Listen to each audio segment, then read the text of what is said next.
అంతా నమస్తే రైతులందరికీ. ఇక మనకైతే రైతు బంధు పైసలు అయితే విడుదల చేసిరు. మనకు అయితే ఈరోజు అయితే అక్టోబర్ 2, 2025 కదండి. ఇవి దాదాపైన ఒక 10 రోజులనైతే మనకైతే అకౌంట్లో అయితే రైతు బంధు పైసలు పడడం జరుగుతుంది. మనమైతే వర్షాకాలం కూడా మనకు వచ్చినాయి కొన్ని ఒక 2 ఎకరాలకైతే పడ్డాయి రైతు బంధు పైసలు అయితే. ఇంకా 2 ఎకరాలకైతే మనకు పడలేదు. దాని కారణంగా అయితే మనమైతే ఫుల్ ఇన్ఫర్మేషన్ తెలుసుకుందాం. ఆ పైసలతోటి అయితే మనకు రైతు బంధు పైసలతోటి అయితే మనం వరిలో ఏమేమి కొనుక్కోవచ్చు, మనకి ఎంత లాభం వస్తుంది, మళ్ళీ రాళ్ల వర్షం పడితే ఏమవుతుంది, ఇప్పుడు మనకు వరి పంట రాకపోతే ఏమవుతుంది అని మొత్తం అయితే ఫుల్ ఇన్ఫర్మేషన్ అయితే తెలుసుకుందాం. మనకైతే ఇప్పుడు 6,000 అయితే రావడం జరుగుతుంది కదా. ఇప్పుడు మనం దాని కారణంగా అయితే మనం ఏమేమి కొనుక్కోవచ్చు, దాంట్లోనైతే మనకైతే ఎంత దిగుబడి వస్తుంది, మనకైతే మొత్తం అయితే ఫుల్ అయితే ఇన్ఫర్మేషన్ అయితే ఈ వీడియోలో అయితే ఇస్తాను. మీరు నా ఫస్ట్గా అయితే యూట్యూబ్ ఛానల్ చూస్తున్నైతే లైక్ అండ్ సబ్స్క్రైబ్ మాత్రం పక్కా చేసుకోండి.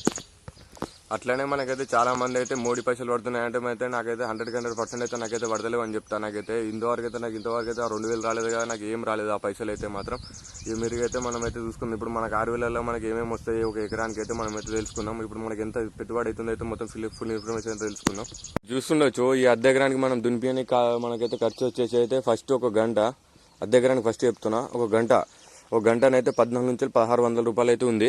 ఎక్కడైనా కానీ దగ్గరనైనా 15 నుంచి 1,600 అయితే కన్ఫామ్గా ఉంది.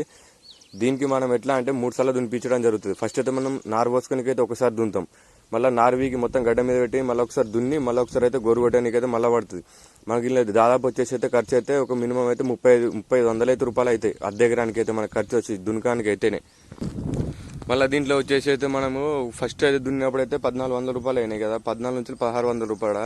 మళ్ళీ సెకండ్ వచ్చేసి మనకి ఎంత ఖర్చు వస్తుంది అంటే మళ్ళీ సేమ్ యాస్టీజ్ వస్తుంది. మనమైతే నార్వీగానికి అయితే మనకైతే ఒక 3 కైకిలోలు అవసరం ఉంటుంది. నేను చెప్పేది మాత్రం ఒక అద్దె ఎకరానికి అయితే చెప్తున్నా. ఈ ఎకరానికి అయితే మీరు డబుల్ చేసుకొని ఇద్దరు కూలీలు వచ్చినా కానీ ఒక్కరికైతే 500 రూపాయలు ఒకరోజు అయితే నార్వీగడం జరుగుతుంది. మళ్ళీ నాటేయనీకి మాత్రం మనకి ఎంతమంది కావాలంటే ఒక్క అద్దె ఎకరానికైనా కానీ ఒక 5 కావాలి. మొత్తం ఎంతమంది అయ్యారు, 7 కైకిళ్ళు అయినాయి. 7 కైకిళ్ళు అన్నా కానీ మనకి ఎంత అయింది, 2,500 ఇవి 5గురికి. మళ్ళీ అప్పుడు ఏమో 2 ఎంత అయినాయి, మొత్తం 25, 3,000, 3,500 రూపాయలు అయినాయి కదా మనకు. మొత్తం అయితే మనకి ఇప్పుడు టోటల్గా వేసుకున్నా దునకం పైసలు ఈ పైసలు అయితే ఇక్కడికే అయిపోయినాయి మనకైతే మొత్తం అయితే.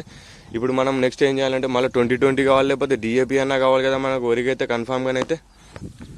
మనకు డిఏపీ అయినా కానీ 2020 అయినా కానీ అవసరం ఫస్ట్ అయితే దుక్కి మందు. మనమైతే ఇప్పుడు దుక్కి మందు వేసుకున్నా కానీ ఇప్పుడైతే 1,400 రూపాయలు అయింది. మొన్నటి దాకా అంటే 13,50 ఉండే. ఇప్పుడు మనకు దాదాపు వచ్చేసి మొత్తం ఎంత అయింది ఖర్చు మీరే అంచనా వేసుకోరు టోటల్గానైతే. ఇప్పుడు మళ్ళీ 1,400 రూపాయలు అయింది కదా. ఇప్పుడు మనకైతే అయిపోయింది కదా. మళ్ళీ దీంట్లోనైతే మళ్ళీ నాటేసుకున్న ఒక 3-4 రోజుల తర్వాత అయితే మళ్ళీ గడ్డి మందు అవసరం ఉంటుంది. ఆ గడ్డి మందు అంచనా అయితే మనకైతే ఒక అద్దె ఎకరానికి అయితే మనకు 500 రూపాయలు అవుతాయి ఖర్చు.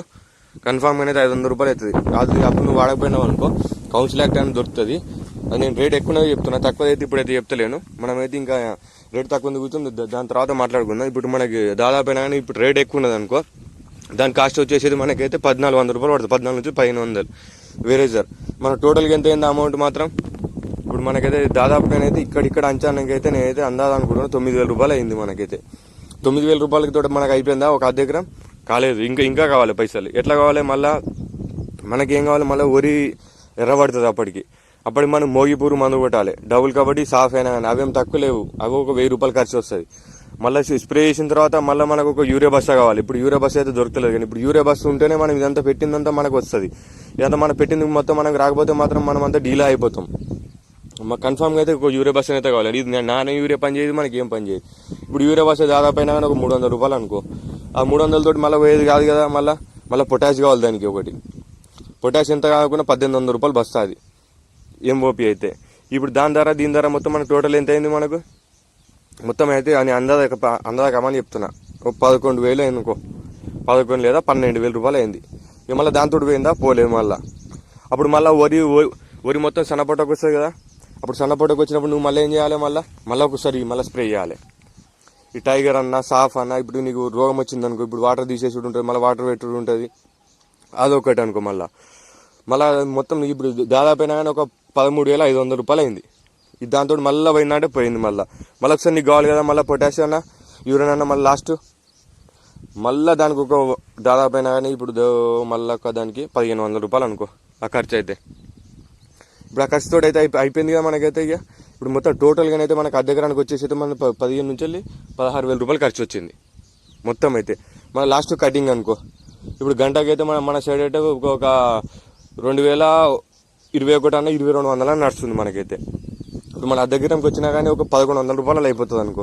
మన దాదాపు వచ్చేసి మాత్రం మనకి అద్దె ఎకరానికి ఎంత ఖర్చు వచ్చింది, అద్దె ఎకరానికి అయితే మనకు ఒక 16 నుంచి 17,000 అయితే మొత్తం కటింగ్ అయితే వచ్చింది. అది కూడా మోరీ నీకు మంచిగా వండితే మాత్రం ఆ పైసలు అనేది నీకు వస్తాయి, మిగతా లేకపోతే ఆ పైసలు అనేది రావు. మళ్ళీ నువ్వు ఒక దగ్గర కూలీ పోయినా కానీ రోజుకు ఒక 500 700 రూపాయలు వస్తాయి. అదే నువ్వు నాటేసినావు అనుకో, రోజు పొద్దున్న నుంచి పొద్దున్న దాకా బాయికట్ట రావాలి, చూడాలి నీళ్ళు ఉన్నాయా లేవా.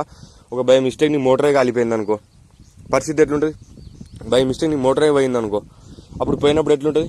ఆ గుంజనికి, ఆ పైపులకు, ఆ మోటార్కు అదొక దాదాపు అయినా కానీ ఒక 15-20 వేలు లాస్. అది ఆ పంట మొత్తం పోయింది అయ్యి నీకు. ఒకవేళ బై మిస్టేక్ నీ మోటరే పోయింది అనుకో, ఇప్పుడు నువ్వు మొత్తం నాటేసి మొత్తం ఫెయిల్ కదా నువ్వు అంతా, ఆ పైసలని ఆ మోటార్కే అయినాయి. అంటే ఎప్పుడు కానీ ఇలా రైతు అనేటోడు ఎట్లా అంటే లాభం రాకుండా అని చేసేవాడు అంటేనే రైతు అండి. పక్క చెప్పాలంటే ఇయ్యాల కాకపోతే నన్ను రేపన్న వస్తుండొచ్చు, ఇయ్యాల కాకపోతే రేపన్న వస్తుండొచ్చు, రేపు కాకపోతే ఎల్లుండన్న వస్తుండొచ్చు, నెక్స్ట్ పంట కన్నా వస్తుండొచ్చు అనేటోడే రైతు. దాని కారణంగానైతే ఈ నకిలీ సీడ్లు అయితే అమ్మకండి. ఫస్ట్ అయితే ఈ నకిలీ సీడ్లు ఇవి అవి మొత్తం చేసి వేస్ట్ అండి ఇవంతా. ఇప్పుడు చాలామంది అంటే ఎట్లా అంటే ఈ సీడ్ బాగుంటుంది, ఆ సీడ్ బాగుంటుంది అంటే మీరు అంతా అన్ని పట్టించుకొని మాత్రం ఆ సీడ్లు మాత్రం మీరు 100% అయితే మీరు పెట్టకండి. ఇప్పుడు మీరు నేను నా పర్సనల్గా అయితే నేను చెప్తున్నా, ఇప్పుడు నేను 5 ఎకరాల్లో 6 రకాల సీడ్ పెట్టడం జరిగిన 5 ఎకరాల్లో ఒక 6 రకాల సీడ్ అయితే పెట్టడం జరిగింది. దాని కారణంగా అయితే నేను చెప్పినా అన్నట్టు ఊతం కాదు, మీరు నాకు ఒక 10 మంది దగ్గర మీరు తెలుసుకోరు ఏ సీడ్ మంచిగా ఉంటుంది ఏం కథ అని అయితే మీరు ఫుల్ ఇన్ఫర్మేషన్ అయితే తెలుసుకొని అయితే ఆ సీడ్ పెట్టడం పెట్టుర్రి. ఇప్పుడు మనకైతే ఇలా October 2 దసరా, గాంధీ జయంతి. ఈరోజు అయితే మనకైతే ఈ రోజు అంటే హాలిడే ఇచ్చి పెట్టేసేయండి. ఈ రోజు నుంచి ఇప్పుడు వచ్చే నెల లోపల ఒక 10 తారీఖు లోపలైనా మనకు రైతు బంధు పైసలు పడే అవకాశం అయితే 100% ఉంది. ఆ పైసలలో మనకి ఏమేమి వస్తాయంటే ఫస్ట్ అయితే మీరు అందరూ అయితే యూరియా అయితే తెచ్చుకొని పెట్టుకోర్రి.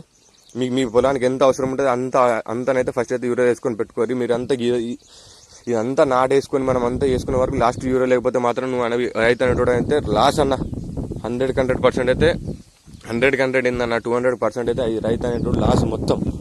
యూరియా లేకపోతే మాత్రం వేస్ట్. అది నానే యూరియా మొత్తం పనిచేయదు మనకి, ఎలాంటిది అది వేస్ట్ అన్న. మళ్ళీ దీంట్లో నీకు ఇంకోటి ఇది మర్చిపోయినా నేను చెప్పుడైతే CMS మళ్ళీ బ్యాగ్ కావాలి. ఏ టైంలో కావాలి మనకు 30 రోజుల నుంచి ఒక 40 రోజుల లోపల మనం అయితే ఒకసారి చల్లుకుంటే మాత్రం ఓర్ అనేది జర రోగం రాకుండా జర కర్రగా ఉంటుంది ఓర్ అనేది. మన స్టార్టింగ్ నుంచి లాస్ట్కి అయితే మనకన్నా దాదాపు అయినా కానీ అద్దె ఎకరానికి ఉత్త గుడ్డ అంచనా వేసినా కానీ 15 నుంచి 16,000 రూపాయలు అవుతున్నాయి. దీంట్లో నీకు ఎన్ని వెళ్తాయి అనుకో, దాదాపుగానే ఒక 15 క్వింటాలు వెళ్తాయి అనుకో. అందాదా నీకు మంచిగా వండితే ఒక 15 క్వింటాలు వెళ్తాయి. లేకపోతే మాత్రం ఆ 15 క్వింటాలు కూడా నీకు వెళ్ళాయి. 15 క్వింటాలకి నీకు ఎట్లుంది రేటు 2,200 ఉంది. ఈ నువ్వే లెక్కేసుకో ఎంత వస్తాయో. దాని ప్రకారం చెప్తున్నా అన్న, ఇది మంచి సీడ్ అయితే పెట్టుకోరు. మంచిగా అయితే పంటలు పడి ఒకవేళ రాళ్ళు పడ్డా మనకి ఇప్పుడైతే వర్షాకాలం కాబట్టి ఇప్పుడు మనకైతే రాలి వాళ్ళు ఏం రాదు, కానీ బాగా వర్షాలు పడితే మాత్రం ఓరి జర పండుకునే అవకాశం అయితే ఉంటుంది. మీరు కానీ ఛానల్ అయితే ఫస్ట్ టైం చూసినట్టయితే లైక్ అండ్ సబ్స్క్రైబ్ మాత్రం పక్కా చేసుకోండి.